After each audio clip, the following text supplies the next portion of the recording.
Bonjour à toutes et à tous, bienvenue sur Mon Studio TV. Aujourd'hui, nous allons parler d'un peu de sport, un sport qui n'a pas encore tous les projecteurs braqués sur lui. Aujourd'hui, nous allons parler de l'escrime. Aujourd'hui, avec moi, j'ai une équipe composée de Monsieur Selim Ogba. Salut Yanis. Et de Monsieur Nicolas Guinaudot. Salut Yanis. Et pour nous parler d'un sport quoi de mieux qu'un professionnel, notre invité aujourd'hui, c'est David Buquet. Bonjour David. Bonjour. Alors, pour commencer, David, est-ce que vous pouvez vous présenter un petit peu, en quelques mots ? Oui, donc David Buquet, je suis maître d'armes, directeur technique du NEC Escrime. Voilà, j'ai commencé l'escrime à l'âge de 9 ans, je suis arrivé au club du NEC à 13 ans et j'en ai 52. Bah, ça fait déjà un beau parcours. Vous êtes, c'est votre passion ? Exactement, j'ai la chance de vivre de ma passion et d'avoir réussi à structurer ce club pour qu'on puisse être plusieurs à vivre de notre passion. Vous avez pratiqué étant jeune pour développer cet amour pour l'escrime ? Oui, en fait, pour faire simple, quand j'étais petit, je cherchais comme tout le monde un sport. Et puis, j'ai tenté le foot, j'ai tenté la natation. Manifestement, c'était pas pour moi. D'autres sports. Et puis, quand je suis rentré dans la salle d'escrime d'Angers, où j'ai commencé directement, ça a été le coup de foudre. Et du coup, j'ai continué. Petit, je n'étais pas forcément performant, mais je me suis accroché et j'ai fini par faire quelques résultats. Donc, quelques mots sur le NEC Escrime, le plus grand club de la région. Absolument. Avec plus de la zone ouest. Avec plus de 300 tireurs, il me semble. C'est ça, 300 tireurs, ce qui nous classe dans les 8 premiers clubs de France. Des équipes en première, deuxième et troisième division chez les garçons. Donc c'est le plus haut, il n'y a pas à tortiller. Et puis chez les dames, on est en N2 et on a la volonté dès cette année de monter en N1. Et vous, concrètement, au sein du NEC, c'est quoi votre rôle ? Alors donc le rôle de directeur technique, c'est manager l'équipe. Donc on a une équipe de 5 maîtres d'armes, une coach sportive, donc quelqu'un qui nous fait la préparation physique. Ça va être de dispenser les cours, bien sûr, mais de manager, de proposer un projet sportif auprès de nos élus. Concrètement, sur votre rôle de maître d'armes au NEC, est-ce que vous pouvez nous dévoiler un peu plus les dessous du métier de maître d'armes? Le métier de maître d'armes, il est en fait multiple. Donc dans ce rôle, il va y avoir des cours avec les scolaires de la ville de Nantes ou des scolaires privés. On fait aussi des interventions auprès des prépas de Clémenceau, Guisto, lycée maritime, enfin un petit peu tout ça. Le soir, on dispense les cours de club. Donc les cours de club, c'est des cours collectifs.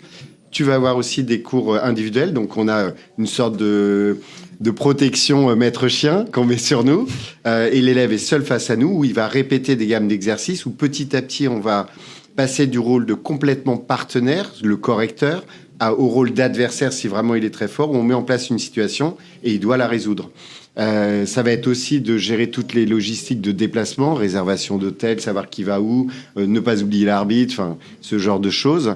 C'est vraiment très riche le métier de maître d'armes. Quand on te forme, on te forme à la technique, mais on te forme pas aux à côté. Par exemple, venir dans un plateau vidéo pour parler de ta passion. Mais tout ça, ça fait que c'est un métier passionnant. Et d'ailleurs, il y a une formation pour ce métier qui existe en France ou c'est trop spécifique Non, il y a bien une formation. Alors maintenant, elle est différente. Mais moi, quand j'ai fait cette formation, c'était à Châtenay-Malabry, en région parisienne. J'ai été 1 an à l'École nationale des maîtres d'armes. J'ai passé donc mon brevet d'État. À l'époque, ça s'appelait comme ça. Maintenant, c'est un diplôme d'État. Ce qui, chez nous, en escrime, donc c'est le même que pour tous. Tu as un tronc commun pour le foot, le basket, le hand, la gym, l'escrime, etc. Et puis après, tu passes ta spécificité, donc la partie escrime. Et quand tu as les 2 UV, à ce moment-là, tu es enseignant. Et chez nous, je vais te donner le terme qui est donné sur ma carte professionnelle, ça nous confère le titre de maître d'armes. En fait, c'est dû à l'histoire. D'accord, ok.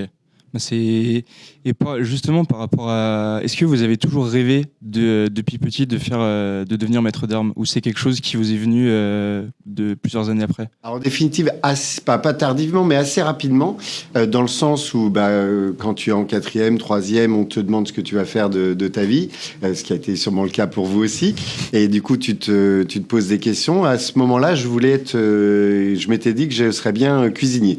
Et puis, j'avais mon entrée en seconde. Et il s'avère, je ne sais pas pour quelle raison, que je n'ai pas eu mon entrée dans l'école de cuisine. J'avais demandé Noirmoutier.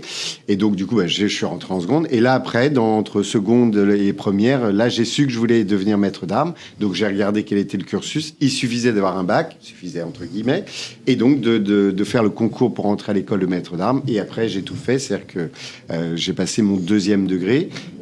Mais là, en étant déjà en club et en allant faire des stages et en faisant un peu de l'alternance. En quoi consiste la préparation en maître d'armes, les études, les concours, les objectifs? Alors du coup là, il y avait donc cette clé d'entrée qui était le bac, un concours d'entrée où j'ai été à l'école de maître d'armes de Châtenay où j'ai fait une compétition pour qu'ils nous évaluent sur notre façon de tirer. On a fait un entretien bien sûr, on a fait leçon prise, leçon donnée. Donc la particularité en France, c'est que moi j'arrive avec mon passé de fleurettiste, mais en France tu es maître d'armes aux 3 armes. Donc du coup tu vas te prendre la leçon et donner la leçon en fleuret, en épée, en sabre. Et donc, du coup, on a vraiment cette richesse de pouvoir enseigner dans les différentes armes avec inévitablement une spécificité, un peu comme en athlée. Des profs d'athlée, oui, mais le 100 mètres, c'est quand même pas le triple saut. D'ailleurs, concernant les armes, c'est quoi en fait les principales différences entre les 3? Alors, les différences résident dans 3 choses. La première, arme de pointe ou arme de tranchant. Ne pas oublier que l'escrime, au départ, c'est pas un sport. C'est un art guerrier fait pour tuer. Et donc, on est issu de cette histoire-là. Donc, au départ, tu as le sabre, l'arme des cavaliers. Donc, tu es sur un cheval, difficile de venir pointer sur l'adversaire, donc tu tranchais. C'est l'arme de Zorro. D'où la petite protection qui vient protéger les doigts. Et tu vas toucher tout ce qui est au-dessus de la ceinture, bras et tête y compris. Pourquoi ? Parce que tu prenais pas le risque de toucher le cheval. Donc, tu décapitais le bonhomme, tu récupères le cheval qui vaut beaucoup de pépettes, tu le donnais à ton copain. C'est aussi simple que ça, hein. Donc, arme de pointe ou arme de tranchant. Les 2 autres armes de pointe, c'est l'épée et le fleuret. On a dit qu'au sabre, c'était uniquement tout ce qui était au-dessus de la ceinture. L'épée, c'est l'arme des gens à pied. C'est Cyrano de Bergerac, c'est les mousquetaires. On parle de rapière. La descendante, c'est l'épée. Donc là, on touche avec la pointe et tout le corps est valable. Dès que tu es touché, il y a point. C'est simple à comprendre. Enfin, à comprendre, pas forcément à pratiquer. Et du coup, tu as cette chose-là. Sauf que cette épée, elle était un petit peu lourde. Donc, pour entraîner très longtemps les soldats, les maîtres d'armes italiens ont eu cette idée de se dire, on va faire une sorte de mini-épée. Donc, ils ont réduit la coquille, ils ont réduit la lame. Ça fait une arme plus légère. Mais du coup, on peut plus cacher sa main derrière la coquille. Donc, ils ont réduit la surface à atteindre. Donc, c'est pour ça que nous, au fleuret, on va toucher que le buste. Pas la tête, pas les bras, pas les jambes. Tout ce qui reste. OK ? Et après, il y a une autre chose qu'ils se sont dit. Ils se sont dit, nos épéistes, ils attaquent quand même pas beaucoup. Ils sont là, ils sanctionnent, mais ils prennent pas trop de risques. On aimerait bien qu'ils apprennent à attaquer. Donc, ils ont créé une sorte de convention qui fait qu'au fleuret, et c'est pour ça que tu comprends rien quand tu regardes à la télé, parce qu'on t'a pas expliqué. Si on touche tous les deux, même légèrement décalé, celui qui a attaqué a le point. Donc, en fait, quand je t'attaque, tu es obligé de te reconnaître défenseur et de défendre, soit avec ton arme, soit avec tes jambes. D'accord ? Et après, c'est à toi d'attaquer. Et du coup, on a cette particularité-là. Donc, 3 choses différencient les armes. Arme de pointe, arme de tranchant. Les zones à toucher. D'accord ? Et avec règle ou sans règle. Le sabre et le fleuret, il y a cette convention. À l'épée, dès qu'il y a 2 lampes, un point chacun. C'est l'arme de duel à 5 heures le matin, en fait.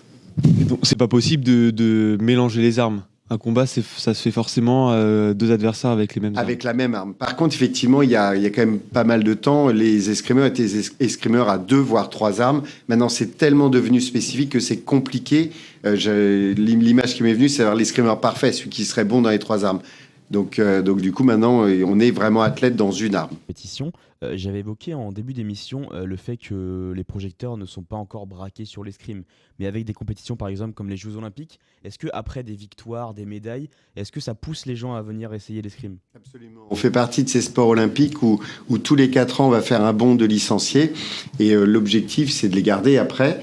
Mais effectivement, comme les objectifs sont braqués sur nous à ce moment-là, du coup on est lisible et la chance qu'on a en France, c'est qu'on est quand même le sport qui ramène plus de médailles olympique à la France, à part le 0 pointé de Londres, ce qui peut arriver à tout le monde, et puis c'est des cycles, mais on a su rebondir, et comme je le disais à l'époque, on ne peut pas être la meilleure nation depuis 20 ans et ne plus rien valoir, c'est juste, là il y a des ingrédients qui n'étaient pas en place, qui fait que le doute s'installe, que la spirale prend dans le mauvais sens, et dès les JO d'après, on a de nouveau été performants.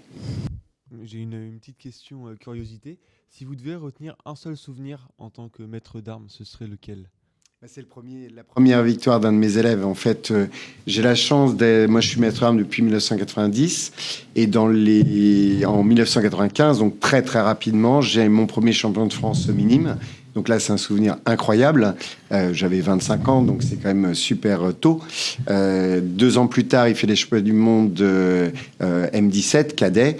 Ça s'appelait comme ça à l'époque. Et il fait dans les 8. Donc ça, c'est 2 souvenirs forts. Après, il y a eu Alice Hervé de Ferron qui fait aussi dans les 8 aux Jeux méditerranéens. Mais effectivement, si je dois en retenir un, puis là, dernièrement, il y a Esther qui fait vice-championne d'Europe cette année en équipe, avec l'équipe de France, qui aujourd'hui et au championnat du monde à Dubaï. Là, je regardais tout à l'heure, elle fait le plein en poule, elle fait qu'une seule défaite, donc c'est plutôt bien engagé. Mais le souvenir le plus fort, c'est le premier en fait. Ça reste toujours le premier, évidemment.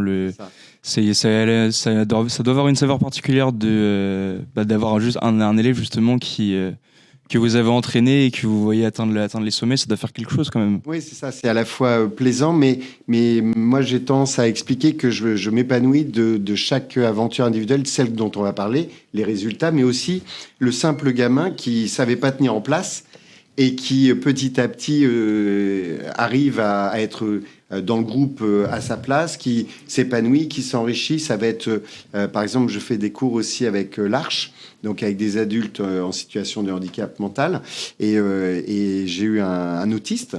Premier cours, il voulait pas faire, et l'éducateur voulait un petit peu lui imposer. J'ai dit non, laisse-le. Quand tu seras prêt, tu viendras. Et à la fin de l'heure, il est venu. Et en fait, c'est un gars qui maintenant ne ratera un cours d'escrime pour rien au monde. Et donc ça, c'est aussi des petites richesses dont on parlera jamais, mais qui, moi, m'épanouissent tout autant que celui qui va faire de la... C'est les faire mûrir, les faire grandir et les faire apprécier ça. Et je pense que dans ma définition, je suis plus éducateur qu'entraîneur, même si cette facette de moi, qui est l'entraînement et d'avoir des résultats, etc., m'enrichit tout autant que l'autre. Donc il y a le côté sportif, mais il y a avant tout le côté humain. Ouais, c'est ça. C'est ça. Mais parce que peut-être aussi que l'escrime, moi, m'a structuré, et donc je le ressens comme ça, donc je le transmets comme ça. Et pour les jeunes qui vont vous regarder la suite de cette interview, si vous deviez donner des conseils aux jeunes qui ont envie de pratiquer de l'escrime, quel conseil vous leur donneriez ? Alors moi, vraiment, ce que je dis, c'est qu'on ne vient pas naturellement à l'escrime, c'est à l'escrime d'aller vers les gens, et que essayer, c'est l'adopter. En fait, j'ai très rarement vu des gens qui ont dit « Ah non, j'aime pas ça » ou quoi. Des gens vont s'inscrire ou non, ça c'est un autre débat. Mais par contre, ne pas aimer, j'en ai pas vu en fait. On est tout de suite dans le jeu. Alors en plus, avec la pédagogie qu'on utilise au club, qui est vraiment de partir du match pour arriver à la technique, et non pas l'inverse comme moi j'ai appris, fait que tu es tout de suite dans le jeu. Donc effectivement, à un moment, tu vas te dire « Ah, mais j'arrive pas à toucher, David, ça m'embête. » Donc du coup, là, tu vas être demandeur de technique et tu vas être d'accord pour répéter 1 milliard de fois le geste. Parce que comme dans toute activité, tu peux pas faire l'économie de la répétition. Mais une fois que tu as compris, en fait... Moi, c'était pareil. J'étais pas forcément l'élève le plus scolaire du monde. J'avais besoin de comprendre pourquoi on me demandait de répéter ou de réécrire les choses. Une fois que j'ai compris, je le fais parce que j'ai compris à quoi ça me sert. Donc, j'enseigne comme ça. Merci beaucoup, David, d'avoir été présent avec nous. On a vu beaucoup de sagesse. On a bien parlé d'un sport qui mériterait beaucoup plus de lumière. On te remercie.